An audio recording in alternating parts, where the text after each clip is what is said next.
Science is the great antidote to the poison of enthusiasm and superstition. Hi, I'm Juliette Selgren, and this is my podcast, The Great Antidote, named for Adam Smith, brought to you by Liberty Fund. To learn more, visit www.adamsmithworks.org. Welcome back. On the podcast, we've talked about how economics can get a little complicated when we're talking about trade because there might be a national security concern or something happening on the global frontier is affecting the supply of a good. But we've never really talked about how to think about this sort of thing because it's scary, it's difficult. I don't know. I don't like it usually, so I try to avoid it. But it's something important that we do have to think about. So today, on April 22nd, 2024, I'm excited to be talking to Ryan Yonk about his book, co-authored with Ethan Yang, called The China Dilemma, which uses public choice economics to understand the situation with China. He's a senior research faculty at the American Institute for Economic Research and the director of Public Choice and Public Policy Project. Welcome to the podcast.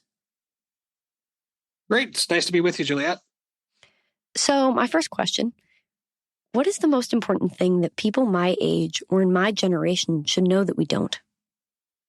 Well, so the first thing is there's no big mystery in anything. The basic rules of economics that we've all come to understand and sort of intuitively recognize still apply. And so when you start to think about these things, that even sort of the big hairy questions as you described them of international relations, we still get back to people who have incentives, self-interest, and then take action to achieve them.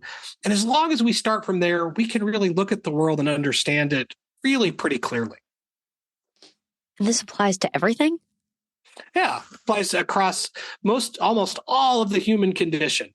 You just have to try to understand what's motivating people and how people think about the world. And then you can proceed from there to try to understand what motivates their behavior and how they might act. This is a good piece of advice. I think we forget about this a lot. But then we also do things like try to apply it to animals, and that doesn't quite work either because the assumptions of economics don't extend to animals a lot of the time. So, well, we start with an assumption that people have to be making choices based on something other than just pure instinct. And that's really where the world of economics gets interesting, because that's what Adam Smith sort of focused on in especially his theory of moral sentiments, is you had to have something really that was motivating people's behavior, and then you could. There's that step between instinct and rational action that we have to recognize as unique to human beings. I want to start with something kind of simple, but also kind of loaded question. What is the China dilemma? Why is China an issue that we should be paying attention to, particularly as, for the most part, classical liberals who probably tend towards isolationism instead of thinking about things like IR? Well, so I'm going to address that last bit first, and then I'll come back to your core question, because I think you're asking an important question. But I don't find anything in classical liberalism that necessarily suggests isolationism or the notion that somehow we should be separate from the world in classical liberal ideas. But when we think about the way interactions are going to happen, as much as we might not love borders or we may have notions of how the world should look, what's really going on is people are going to interact inside a set of institutions. Those institutions are often called states or countries. And as a result, understanding how those interactions will occur and attempting to really look at them becomes something of importance. Because simply pretending it's not going to happen or we can somehow avoid it isn't reasonable in today's sort of interconnected world. Those connections have happened. They've grown. They've, by and large, made humanity so much better off. And so understanding them, I think, is a core question for classical liberals and others that are interested in the tradition of liberty. And how do we make people better off both in their individual lives and economically? I think it's a core issue for classical liberals. Yet, we really like to avoid it. Or maybe I like to avoid it, but there are people who talk about that sort of relationship, and that's all they do. But they themselves are even kind of isolated from the rest of the policy conversations we have. Why do you think that's the case? Yeah, so I think there's a couple of things that have created that. On the one hand, it's sticky and it's a little bit messy, and it can be hard to try to understand some of that, and that's part of what I think drives it. And I think that's the complexity part that makes it sort of people are reluctant. And the other is much of what we call international relations today is rooted not in an understanding of methodological individualism and how individuals act within a system, but rather they're up at the systems level looking at how nation states interact without ever thinking about necessarily the leaders involved or what their motivations might be. They're bumping along, thinking about how does this country interact with that country.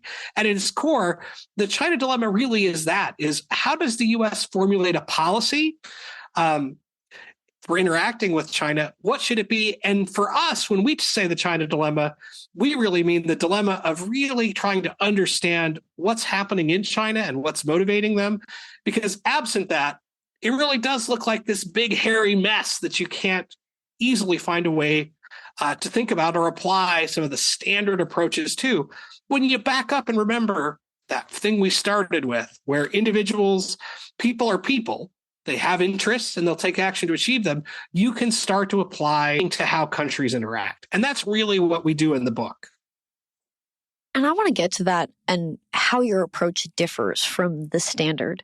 But first, I want to kind of lay a groundwork for how the mainstream even thinks about this sort of issue. I live with two girls who study international relations, so I'll be sitting doing my math homework or my econ, and I hear things like grand strategy, great power rivalry, nuclear fission, and whatever, things like that all the time. They're just tossed around the table. What have been the main approaches to China, and how satisfied are you with them? Yeah. So I'm not at all satisfied with them. In fact, if folks pick up the book and read it, we have some pretty harsh criticism for many of the major schools of international relation. Not that they don't have value to add or they can't be useful, but because they start from the wrong place. They start with this notion that somehow a country is a thing that has its own desires and actions and then has a strategy to achieve them. And that my deeply economist background and soul looks at it and says, I don't see how that can be possible because states are just collections of people bound together through institutions. And if we're going to understand them, we've got to go somewhere deeper. But there's just the realist approach, that grand strategy style that you're talking about in some detail, where the idea is that there's a competition between countries. And if you can identify the countries' preference, you can predict their behavior. Sounds really good. Sounds a lot like parts of economics, but it assumes the country has an interest. And that gets to be a little tough. On the other side, there's the liberalist approach or sort of modern liberalism in international relations that suggests somehow that trade is going to solve these things, that what's going to happen is you're going to end up connected to other countries and you're interconnected either culturally or through economic ties. And as a result, that's going to dictate what's going on.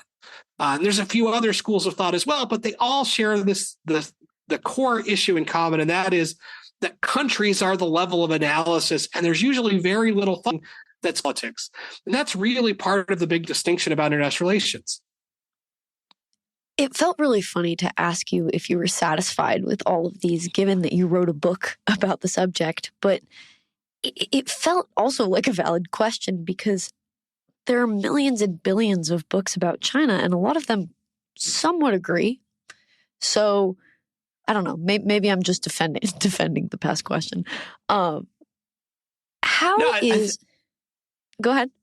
I think it's an important question because it's actually, Juliet, a question that Ethan and I asked ourselves as we got into the project is why on earth should a law student and a political economist who does public choice be the people to write the next book about China? And because they're right, there are a ton of books at China that go back and forth and arrive at different opinions. But the reason we thought we were the right people to write this book was because we didn't find a lot of examinations that did what we described with. That piece that I saw was missing. Didn't show up in a lot of those books. And so we hope we're adding something new to the discussion by saying, there's lots of value in what you do in international relations, but it's missing something. And here's something public choice can give to you. So we've been throwing around public choice, and I know what it means. I love public choice. You obviously know what it means.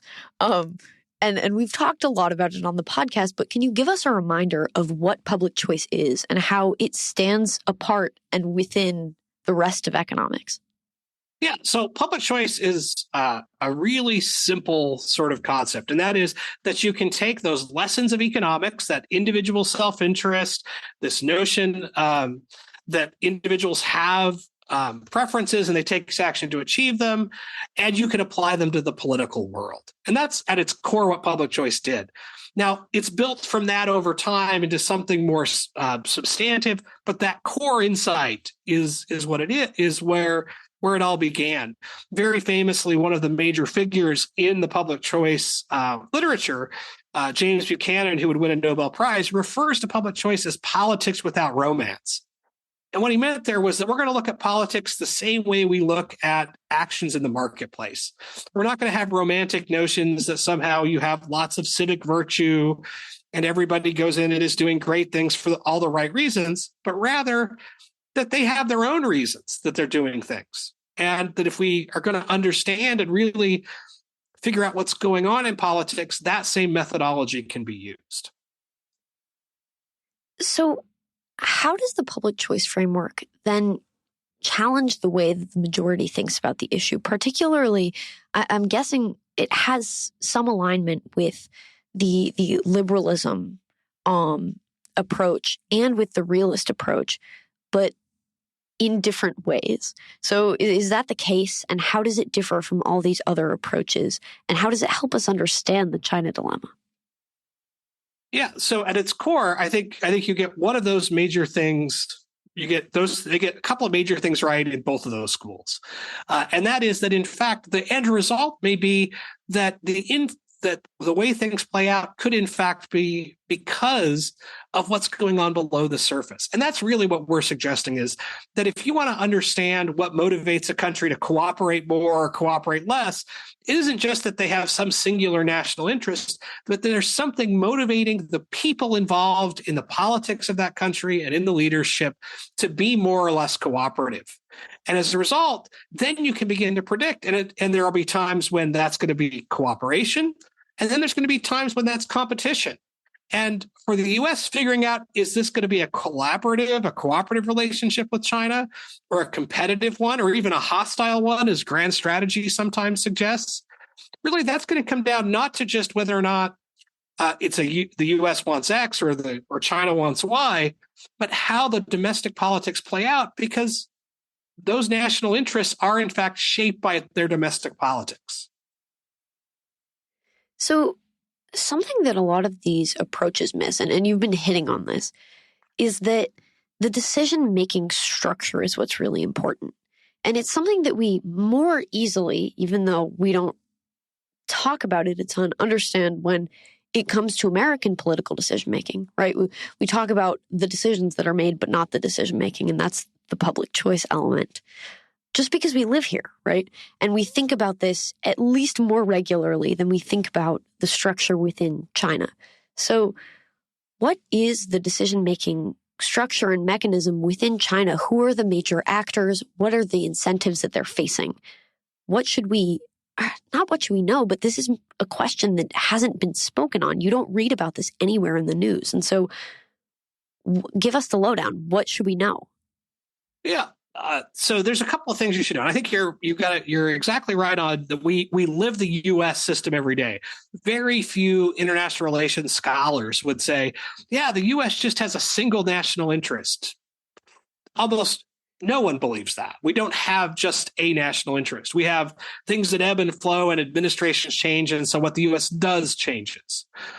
When we think about China, we often don't know very much about the system. And so understanding that the Chinese system is what we would call a Marxist-Leninist system, meaning that it's organized under at least some Marxist principles, although those principles come out of Leninism, which is a series of interlocking bureaus or committees that form the leadership. And that leadership comes from the Communist Party in China, the CCP.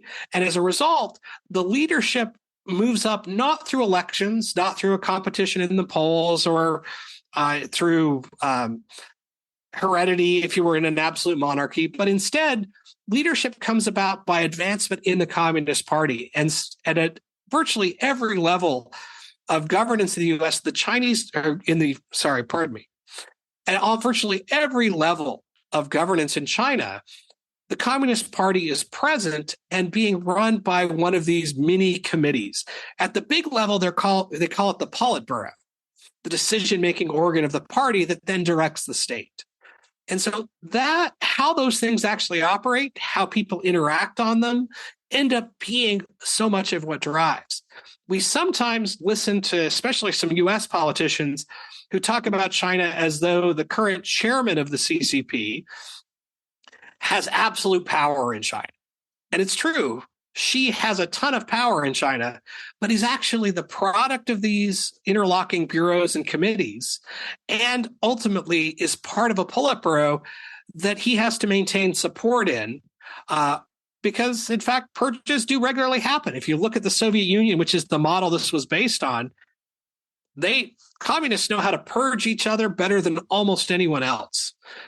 They routinely had purges. And so the leadership in China is cognizant of these same things. And if you watch, you'll see purges happen with regularity. People are pushed out of government because of divisions or disagreements, or she likes to talk about it being mostly about corruption, but that tends to be a pretense.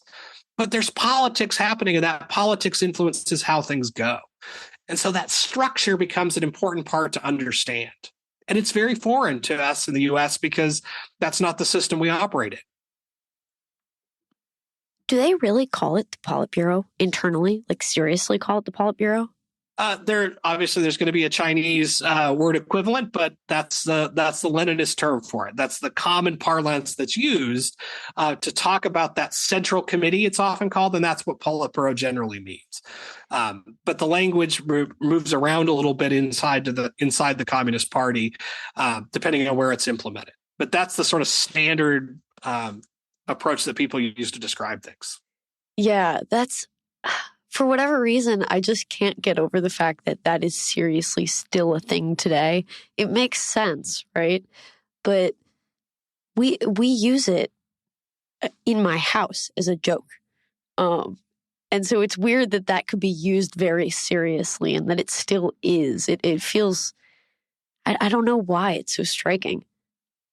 Yeah, it is striking, especially for folks that have a sort of deep knowledge of the Cold War, like I know your family does, and the study of those sorts of things. And so as a result, we often see that. And there's a fair bit of questioning, didn't the U.S. win the Cold War? Well, with regard to the Soviet Union, yeah, the Soviet Union, I don't know that we won, but the Soviet Union certainly lost. It doesn't exist anymore.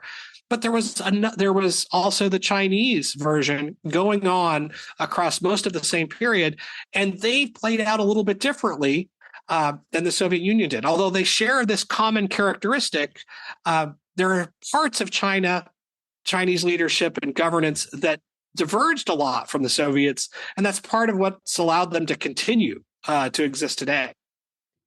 Can you give us an example of what the divergence is? Because I was just thinking maybe we can use, given that the system is based on one that we've already seen and quote unquote defeated ? We could use that to better understand how to move forward, right? To me, public choice is really reflective compared to a lot of these other methods. And this is not really a criticism. I'm not super well versed, but it seems as though it outsources maybe the way that we can analyze. Because if we say, well, China and Russia are actually kind of similar, and even the US with a different system has people in it, right? So you can just analyze. It's the methodological individualism that lets us reflect on everything around us. How is that not the case? How can we not use Russia to analyze what's happening in China? Well, so the Chinese would answer that question with, well, what they're doing is communism with Chinese characteristics. That's a term you'll hear a lot when the Chinese Communist Party talks about what it is they're doing. And they responded to incentives in ways that have allowed them to continue. One of those major ways is market liberalization. So following sort of Mao leaving power and then dying, part of what happened is Deng started to open China up to foreign investments and created a fairly robust, at least semi-market economy that was going on through most of the latter part of the 20th century, certainly through the 1990s when it really started to take off. And they ceased to do the sort of planning that Mao had done in the Great Leap Forward and other things that really caused major economic disaster. And as a result, it looks somewhat different. There is this dual sphere that created tension inside China that as wealth went up, it meant that people as a whole were doing better off, which stabilized the regime because people that are doing better this year than they were last year and when they expect they're going to do even better the next year, when that's happening, people tend to be relatively satisfied with what's going on, or at least they're not actively pushing for a change in mass. But that meant they were doing something other than just applying the institutions that they claimed they believed were an ideology. They were responding to the political realities that they existed in. And that's, I think, really what public choice does, is it says, well, when we take the individuals that are working in the system and the institutions that make up that system and interact them and really look at them, we can start to have a better understanding of what might happen. And sometimes that's going to look a lot like a realist would say the world looks like. But it turns out it's not stable across time because it changes. And what public choice lets us do is understand what might be driving that change. And I think that's the interesting bit, at least for me, and the part that I think is important if we're going to understand these interactions that we really start to drill down to. So could you give us an example of when public choice thinking has been more insightful into what's going on and why certain behaviors arise than either of the two other main approaches? Yeah, so I think there's a major one that's playing out in front of us all the time. So I'm very famously on the record. People think I'm nuts because I actually think the Taiwan situation is unlikely to change even in the medium term. And because on one side you have sort of the standard approach that says China is going to try to take Taiwan, they're going to attack. And if you listen to lots of the dialogue among those that are working in this space in particular, that's what you hear. And then you hear others that talk about that it's going to be reintegrated like Hong Kong. Well, public choice lets us look at it and say, well, what's actually going on with this relationship with Taiwan? You have what the Communist Party and leadership have said, which is that Taiwan is a part of China. It's an errant province, is often how they refer to it, and that it will become part of China again. But they haven't attacked Taiwan. They haven't tried to take it. And so why not is one of the questions that often gets asked. And some people say they're just worried that the U.S. will intervene. Others say that it's just inevitable that they will eventually. And my response to that is, well, I don't know that I don't think it's inevitable. I don't know if the Chinese are ever going to try to take Taiwan.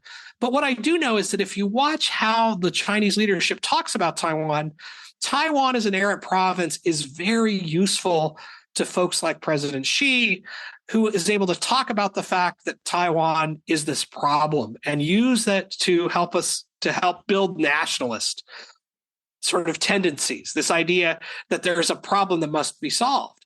And so I look at that with my public choice glasses on and say, he probably has an incentive to keep the status quo as opposed to try to take it, in part because there's only one good outcome for someone like Xi in attempting to take Taiwan, and that's taking it with relative ease. All the other options, taking it, but it's very costly and bloody, is going to cause him political problems inside the system he operates in, probably build up some opposition in the Politburo. Taking it or trying to take it and failing is a huge problem because now you've lost all that nationalist fervor, and it's going to be Again, hugely problematic. I think that's the scenario in which you probably see a leader get purged if they try and fail. And as a result, there's this benefit of the status quo, but that's not a prediction you'd get from without looking at what's playing out for the individuals. Now, there are lots of ways the dynamic can change, but you're looking at how individuals are interacting with the institutions and the actions on the other side.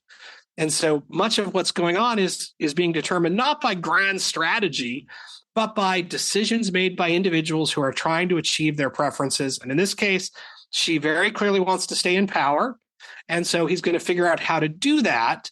And as a result, we end up with this relative stability. Now, as I said, that could change. The U.S. could change that dynamic. Something could change that suddenly makes it more attractive.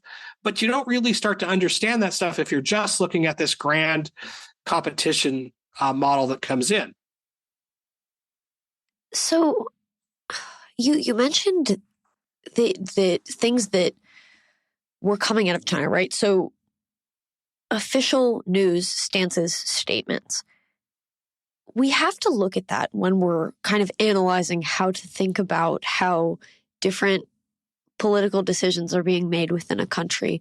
But at the same time, we need to look at behavior, right? Economics teaches us that revealed preferences, we have to look at how people act and not just what they say. So how are we supposed to go about thinking about and analyzing the things that are coming out of China in terms of political stances, and talking about Taiwan, for example? How does public choice kind of balance the behavior to speech, especially compared to how we usually go about it in an IR situation? Yeah, so it's not really that different than how we usually go about it in most of our everyday lives, like how we normally think about politics, because we're looking to say, okay, is this politician just making a speech and claiming they're going to do X, or are they going to really do it? We discount that all the time when we look at what politicians say here in the U.S., and then we somehow assume that's going to be that temptation's not going to exist in other systems. Turns out it is there. There is this desire to stay in power, and we want to understand that. At the core, however, of the problem is, how do we know when what we're hearing or seeing is actually what it was said or what was being done, or when is it just propaganda? And that requires us to really take a deep dive in. And that's ultimately one of the major things Ethan and I argue for, is that we shouldn't be using surface level approaches to understand places like China, but we should be developing a deep understanding of what's going on internally, what's motivating leaders, who the players are, what the institutions look like, and how they interact. But to simply say this is China's interest leaves out so much that you may not actually be capturing how likely that interest is to stay the same, or even if you've gotten it right. Many approaches to this situation rely on culture or nationalism as a way of understanding the actions of the state. Do these things still play a valid role in state decision-making, in the decision-making of the individuals who are actually driving this behavior that we're seeing? Or do they fall away as we analyze in a more individual way? So they were made part of what the landscape looks like that individuals are operating in. I wouldn't say that culture doesn't matter, but it's not as though you can simply say, this has a culture and therefore it's not going to be a capitalist system, which is one of the arguments that sometimes gets made, or you can't do X or Y there. But rather, culture becomes part of what influences individual decision-making, and it should be part of our understanding. But we've seen lots of sort of new ideas in international relations based around either neo-colonialist arguments or arguments that you have that culture overrides everything else. And I think those leave a lot unexplained, partly because you have lots of similar cultures with a variety of different institutions and expectations, but it becomes part of what goes into those decision-making. But again, public choice always takes us back to, you have to try to understand what's going on at the individual level, and then you use that to build up to the system level. And you're always checking your system level understanding with what's happening with individuals. And I think that's the major part. Culture is important. Culture matters in the US, but I don't think you would say that it's determined in how our politics play out and as a result, how the US behaves internationally. It's there. You can see it. It's part of what's going on, but it's not the only thing. And in fact, it's probably not even the major thing. It's something where, maybe not at most, but most times we pay lip service to certain things like free speech, the Constitution, but then we move on, is kind of the way I think about it. Would you agree with that? I think we see a lot of that we have what we expect. We have this notion of what we've commonly agreed to as the rules of the game, which we might call culture, that are not written down. But we often then have 100 different ways we break against that. It's not that the culture isn't there, it's not real. It's just that it's not the only thing. It's not what it's not what on the margin the decision is being made on. It provides the landscape. And I think that's the way to think about culture and international relations. Something that really came through in the book, which really surprised me, I think just because of the mainstream narrative about the US-China relationship, is this idea that China does not want to dominate the world. How do you defend this idea against the prevailing narrative today? Yeah, well, I mean, I would respond to that in sort of two real ways. One that's a little bit flippant and probably a little over aggressive, and that is if you listen to the folks that are talking about that being China's goals and you look at what their incentive structures look like, they do better when more people believe that's what's going on with China. We have a lot of members of the U.S. Senate, or at least some members of the Senate, I should say, that they very much have built a reputation on tough China talk. In fact, we opened the book talking about one of those folks that Ethan went to listen to them talk about how the U.S. should interact with China. They have clear incentives that getting people to view it in that way is key. Now, I think the more nuanced response is to say, well, when we actually look at what China's doing, when you look at how they behave internationally, we don't love everything they do, certainly. In fact, most of it we're quite skeptical of because we think it's clearly largely self-interested and they have an agenda, but they're not looking, when you look at what they've actually done, they're not looking to supplant the rest of the world. And in fact, if you look at the number one way China votes on things in the UN or in other international organizations, they abstain. Unless they can identify a clear Chinese interest, their response has been and is likely to continue to be that unless it directly affects Chinese interest in their mind, there's no reason why they should be telling the rest of the world how to operate.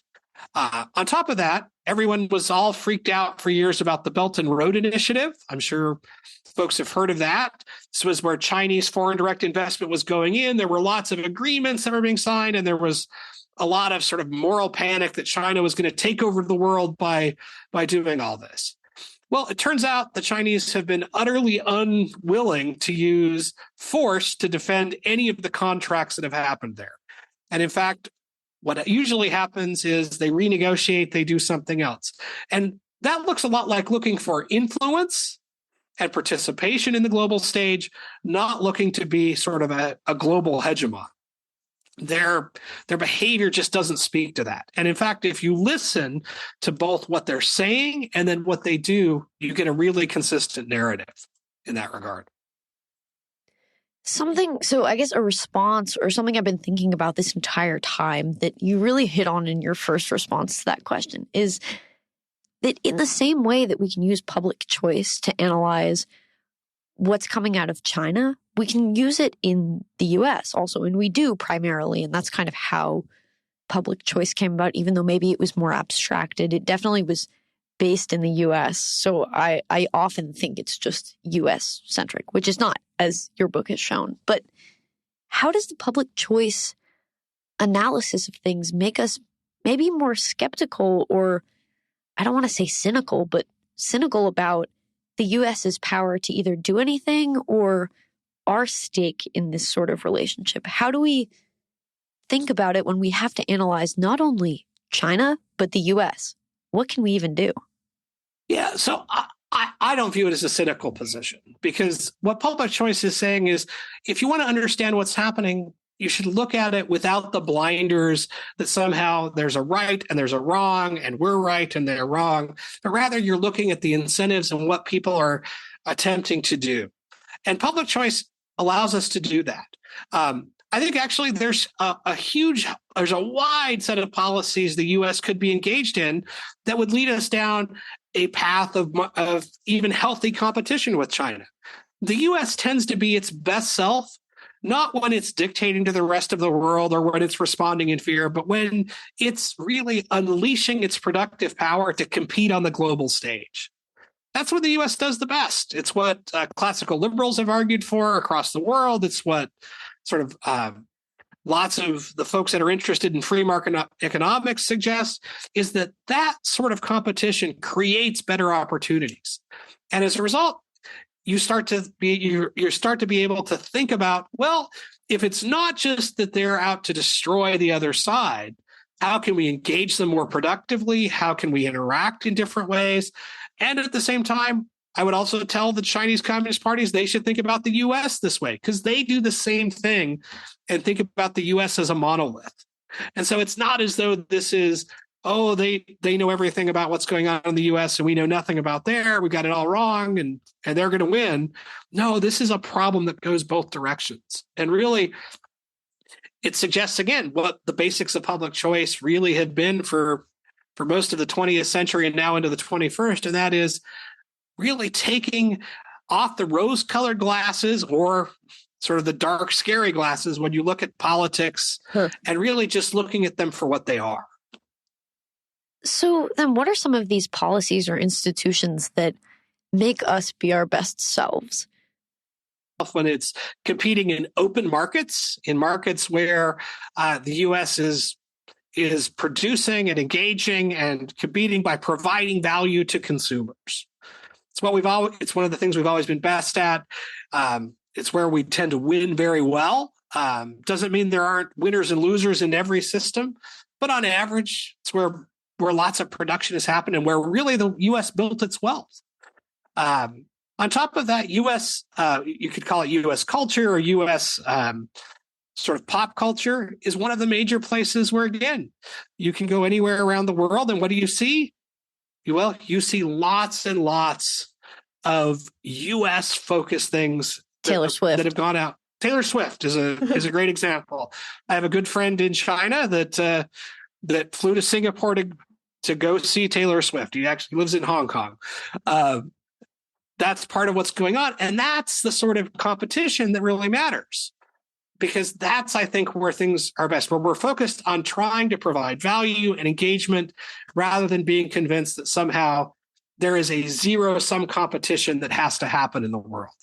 No, trade shows us positive sums are possible. And when we act as though those things are possible, we tend to be our best selves.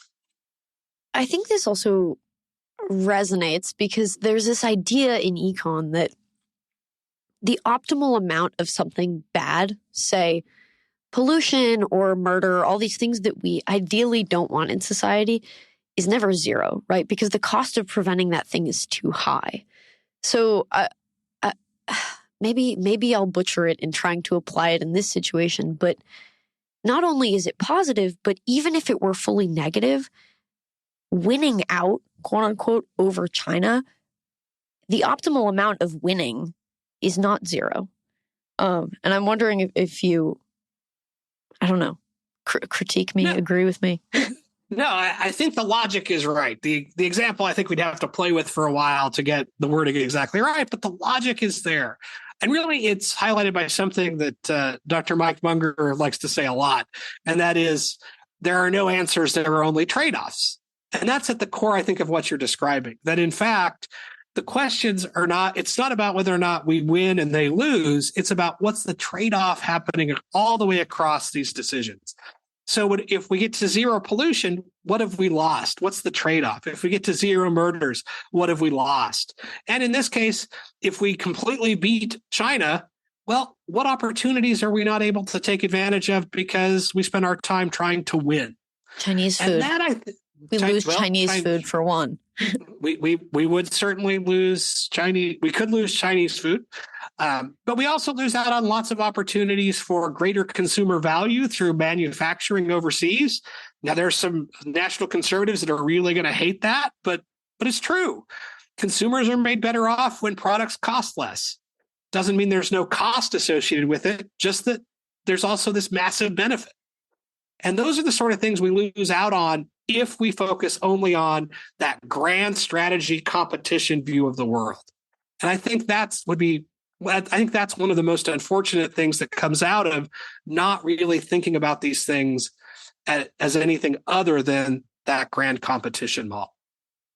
So has this method of analyzing this policy issue situation, has it made you more or less optimistic? And should we treat this just like any other policy issue where, again, you have these trade-offs, but it's not this big, scary thing? Are you hopeful that we're going to be fine? Or is World War III going to start? I don't know the answer to that last question. That's going to depend on a bunch of people interacting with a bunch of institutions. And I tend to view politicians as maybe I hope their interest is not starting World War III, but some of them would probably end up getting more of what they want by starting World War III. So I don't know the answer to that question, but I mostly walk away from this reminded, and really it's where in the process of writing the book, you start off with this grand optimism that you're going to explain something, and then you write the book for a while and you're like, and then at the end, coming back and circling back, yeah, I think your point about it being much like any other policy area is exactly right. And I think that's the big message I would give to readers, is that it's not that international relations, or the China dilemma, as we call it, isn't some unique weird things where the standard ways we might think about policy don't apply, particularly the public choice ways, but rather it just needs to be applied, because from that application, we can start to understand the trade-offs better. And then we can make decisions with more information. Are you hopeful that policymakers are going to tune into this way of thinking? Well, I have to be hopeful that they're going to listen to me because, Juliet, I'm super smart and wrote this great book. But I hope people will read it. I hope policymakers will read it. I hope folks will listen and think about these things. And Ethan and I are going to stop talking about it or writing about it. So I hope so. But more importantly, I hope that we continue to think about these things in this way, that we actually look at what's going on beneath the surface and don't get caught up in just this surface level competition. And listeners, it truly is a great book. So if you're looking to learn something new, a new application of economics, or if you're too scared to dip your toes in the pool of IR, this is where to start. And it's a really fruitful read. I read it this weekend and it was fantastic. I have one last question for you. And Sure. That is, what is one thing that you believed at one time in your life that you later changed your position on, and why? Oh, so much of my story, Juliet, is that change. So I come into classical liberalism and I'm a hardcore libertarian. Anybody who knows me recognizes that. But I come in from the progressive left, a belief that somehow government could solve all of our problems. And I don't believe that anymore. That all changed for me when I started to actually work in a nonprofit that was trying to do good in the world. And then I got to watch how the sausage was made. And we had been a nonprofit serving people. And then the group became a for-profit entity. And the quality went way, way, way up when the profit motive was linked. And so really, that's my major one. So I used to be a full believer that government could solve our problems, and then I watched it try, and it doesn't, and it can't.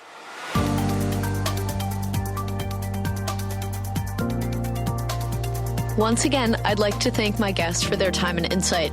I'd also like to thank you for listening to the Great Antidote podcast. It means a lot. The Great Antidote is sound engineered by Rich Goyette. If you have any questions, any guests, or topic recommendations, please feel free to reach out to me at greatantidote@libertyfund.org. Thank you.